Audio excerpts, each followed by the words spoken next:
Today we are going to discuss the second most important application of Newton's third law is our rocket motion. So while we are discussing the rocket motion, we have to make some assumption. One of the assumptions is that acceleration due to gravity is acting at every point is the same. There is no change in the acceleration due to gravity.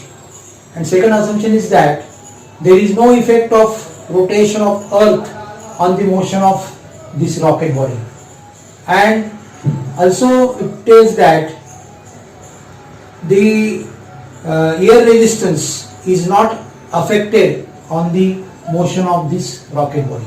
Using these two assumptions, on the basis of these two assumptions, we have to discuss the rocket motion.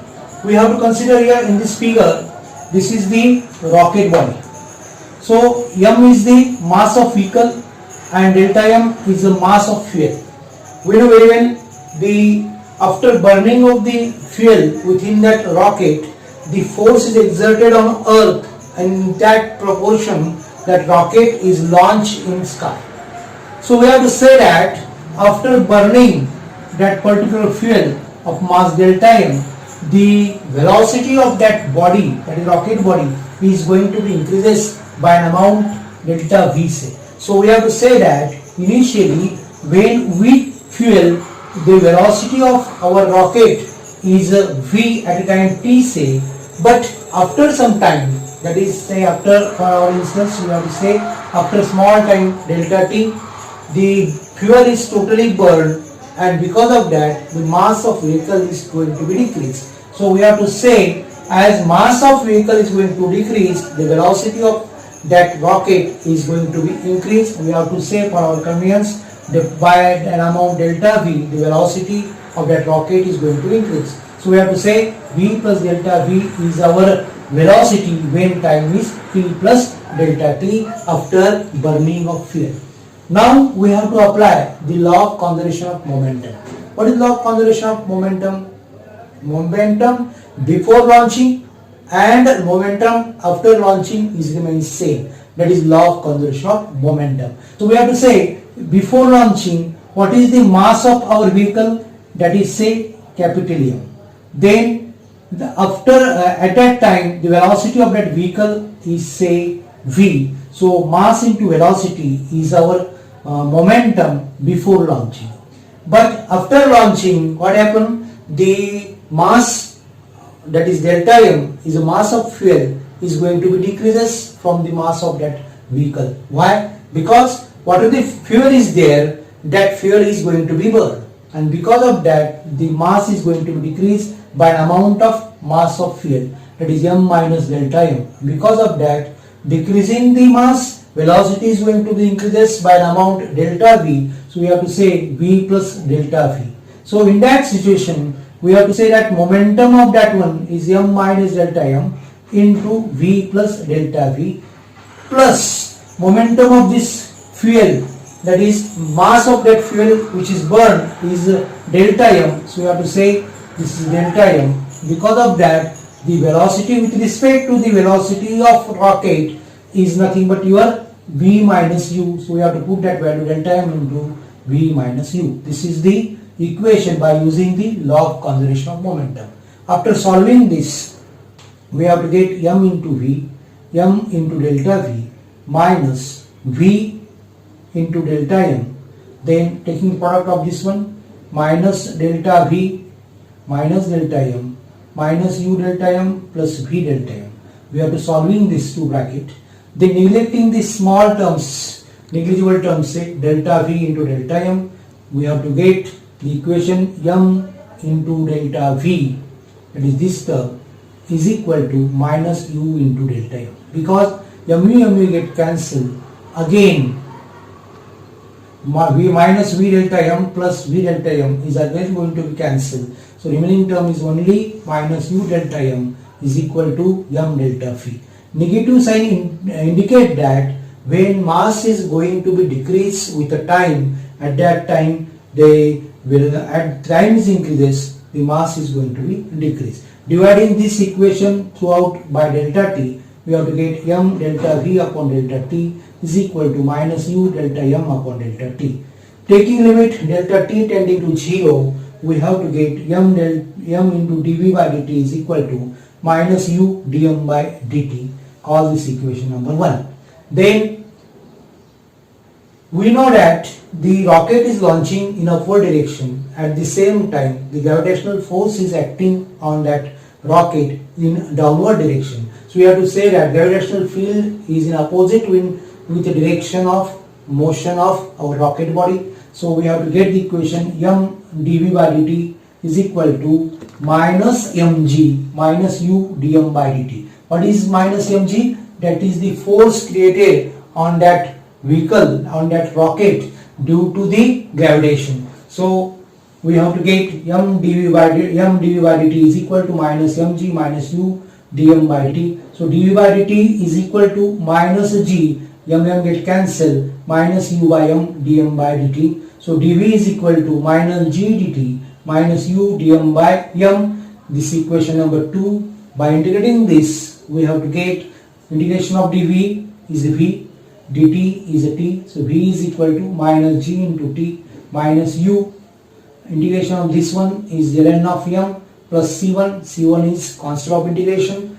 We have to consider the initial condition, that is for t is equal to 0, the value of mass of that vehicle is m0 and velocity of that vehicle, that is rocket vehicle, is v0. So putting this value, we have to get c1 is equal to u into ln m0. So we have to put that value here. Then we have to get v is equal to minus gt minus u ln m plus u ln m0. Using logarithmic rule, we have to write this equation v is equal to minus gt minus u ln of m upon m0. This equation number 3, where m0 is nothing but mass of vehicle plus mass of fuel at t is equal to 0. That is, initially before burning the fuel, the mass of vehicle plus mass of fuel is nothing but the total mass of this vehicle at t is equal to 0.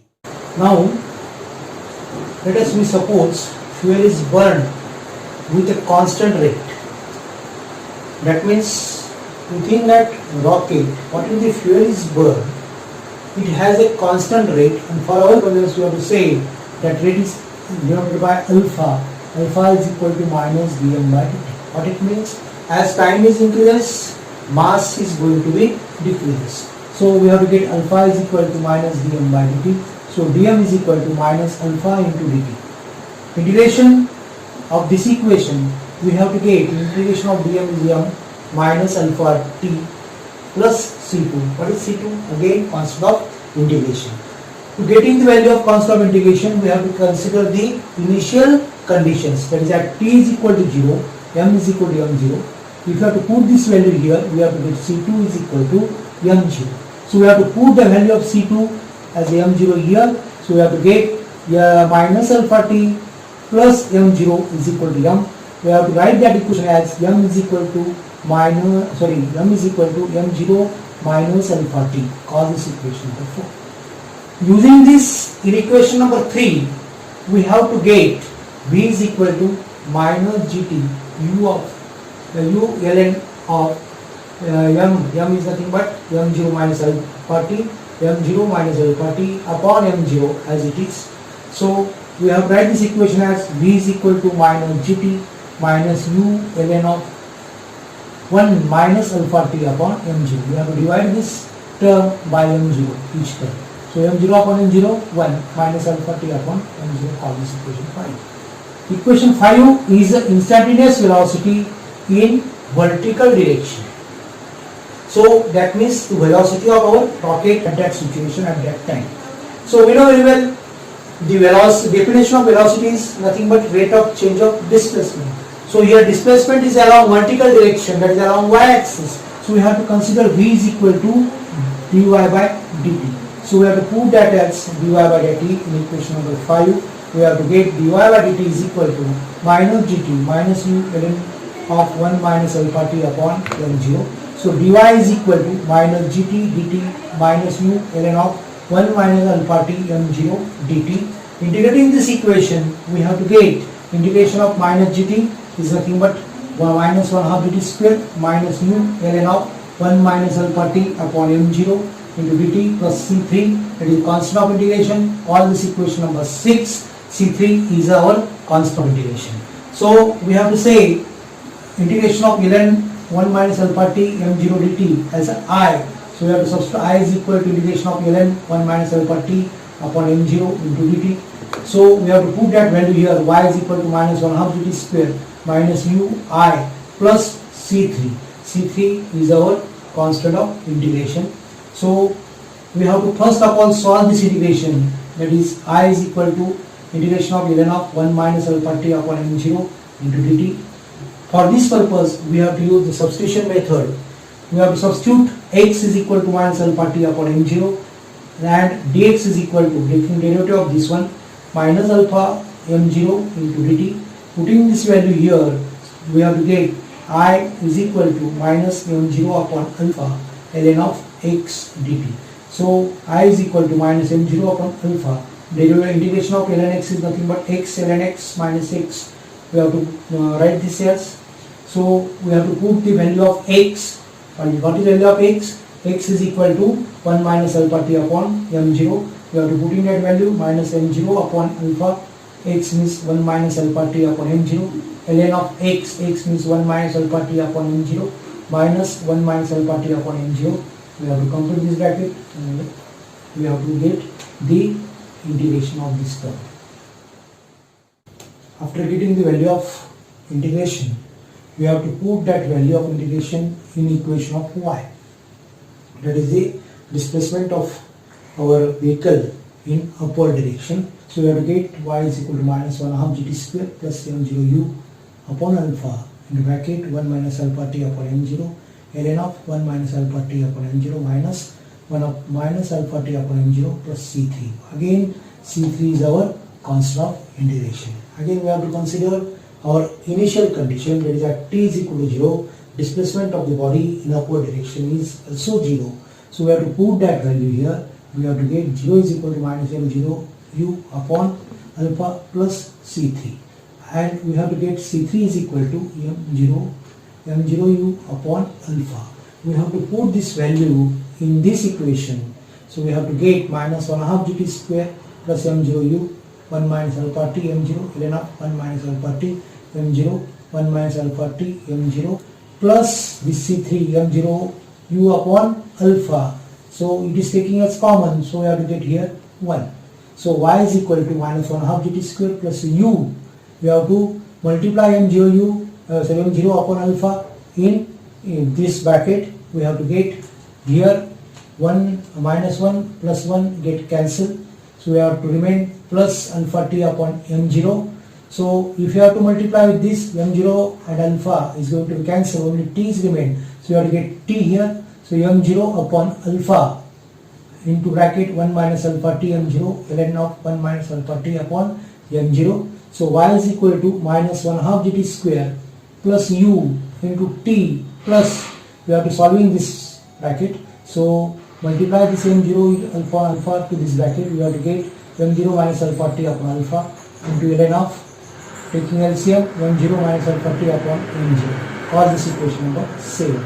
This equation gives the maximum height attained by the rocket for vertical instance. So we have to get this equation is nothing but maximum height attained by the rocket.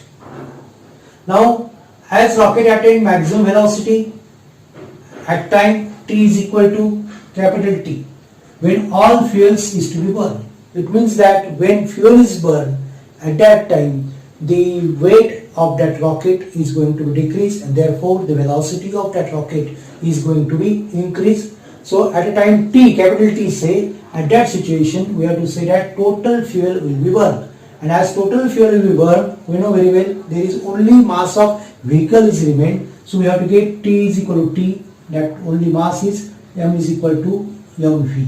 So we know very well the one of the equation of mass, m is equal to m0 minus alpha t. In that m is now mv, that is mass of vehicle. We have to put that value here. So mv is equal to m0 minus alpha t. So alpha t is equal to m0 minus mv, that is nothing but your mass of fuel which is to be burned. So alpha is equal to mf upon t. Thus height attained by rocket at time t, we have to put in this value of alpha, we have to get this equation. So y is equal to ut minus 1 half gt square minus t, so minus into bracket t minus m0 t upon mf ln of 1 minus mf upon m0 t upon t. Call this equation number 8. This is nothing but the displacement of that rocket in upward direction.